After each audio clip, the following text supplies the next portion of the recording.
ఈవేళ జగన్మోహన్ రెడ్డి గారి ఆయన అవినీతి పత్రిక, కరపత్రిక, రోజు అబద్ధాలు అసత్యాలతోటే మరి ప్రచురణ చేసేటువంటి పత్రిక మనందరికీ తెలుస్తున్నటువంటి పత్రిక. మరి ఈరోజు కూడా ఏదైతే వెలిగొండ ప్రాజెక్టు మీద మళ్ళీ మాట్లాడుతూ ఉంటే చాలా ఆశ్చర్యం కలుగుతున్నటువంటి పరిస్థితి. ఎందుకంటే ఈవేళ అబద్ధానికి హద్దులు సరిహద్దులు అనేవి ఏమీ ఉండవు. ఏమైనా మాట్లాడచ్చు, ఎలా అయినా సరే మాట్లాడచ్చు.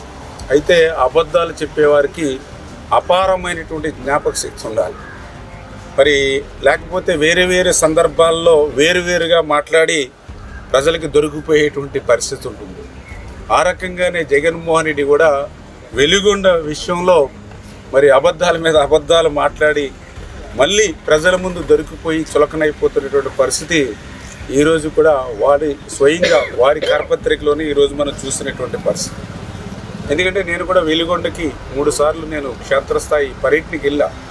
అక్కడుండేటువంటి రైతులతోటి, అక్కడుండే అధికారులతోటి, ఏజెన్సీలతోటి మాట్లాడే అక్కడుండేటువంటి వాస్తవ పరిస్థితులు ఏవైతే ఉన్నాయో అవే మనం ప్రజలకి, రాష్ట్రానికి తెలియజెప్పినటువంటి పరిస్థితి. దాని మీదే వెలిగొండ ప్రాజెక్టు గురించి నేను మాట్లాడినటువంటి పరిస్థితి. మరి అయితే అటువంటి వెలిగొండ ప్రాజెక్టు మీద మరి ఈరోజు వాళ్ళ అవినీతి పత్రిక ఏదైతే ఉందో, అబద్ధాలకు అర్ధసత్యాలకు వేదిక అయినటువంటి వాళ్ళ పత్రిక ఏదైతే ఉందో, మరి నిమ్మల వక్రీకరణలు, నిందారోపణలు అని చెప్పి ఇవాళ రాస్తూ ఉన్నారు. మరి అదే దిక్కుమాలినటువంటి రాతలు మళ్ళీ ఆ పత్రికలోనే రాశారు. ఏదైతే జగన్మోహన్ రెడ్డి పాలనలో వెలిగొండ పూర్తవలేదని ఈవేళ ఆ పత్రికలోనే ఒప్పుకున్నటువంటి పరిస్థితి.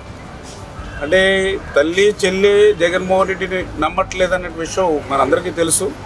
ఈరోజు వాళ్ళ పత్రిక కూడా జగన్మోహన్ రెడ్డిని నమ్మట్లేదనే విషయంగా ఈరోజు స్వయంగా వాళ్ళ పత్రికే మరి యొక్క ప్రాజెక్టు పూర్తవలేదని వాళ్ళే ఒప్పుకున్నటువంటి పరిస్థితి. అంటే పూర్తవనటువంటి ప్రాజెక్టుకి మరి జాతికి అంకితం ఎట్లా చేస్తాడో జగన్మోహన్ రెడ్డి సమాధానం చెప్పవలసినటువంటి అవసరం అయితే ఖచ్చితంగా ఉంది.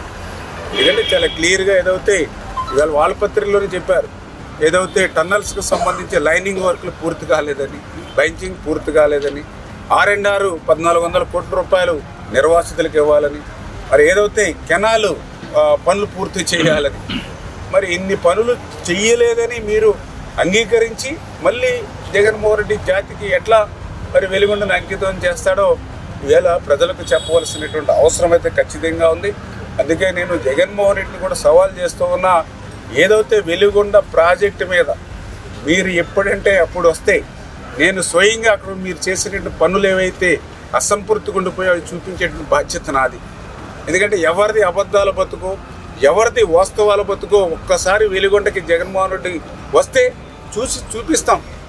ఏదైతే నీ పాలనలో ఏ రకంగా అయితే మరి హెడ్ రెగ్యులేటర్ పనులు ఎలా అయితే మిగిలిపోయాయో, నీ పాలనలో ఆ టన్నెల్ 1 పనులు ఎట్లా నిలిచిపోయాయో, నీ పాలనలో టన్నెల్ 2లో పనులు ఎట్లా ఆగిపోయాయో, నీ పాలనలో ఫీడర్ కెనాల్ ఎట్లా ధ్వంసమైందో, నీ పాలనలో R&Rకి సంబంధించి ₹1 కూడా నువ్వు ఎట్లా ఇవ్వలేదో, నీ పాలనలో ఒక నిర్వాసితుల కాలనీకి ఒక అర్బస్తా సిమెంట్ కూడా ఎట్లా నిర్మాణం చేయలేదో, ఒక్కసారి జగన్మోహన్ రెడ్డి ఆ వెలిగొండకు వస్తే నేనే దగ్గరుండి ఈవేళ ప్రజలకి చూపించి వాస్తవాన్ని తెలియజెప్పి ఎవరిది అబద్ధాల బతుకు, ఎవరిది వాస్తవాల బతుకో తెలియజేస్తానని చెప్పి జగన్మోహన్ రెడ్డి కూడా సవాల్ చేస్తూ ఉన్నాను.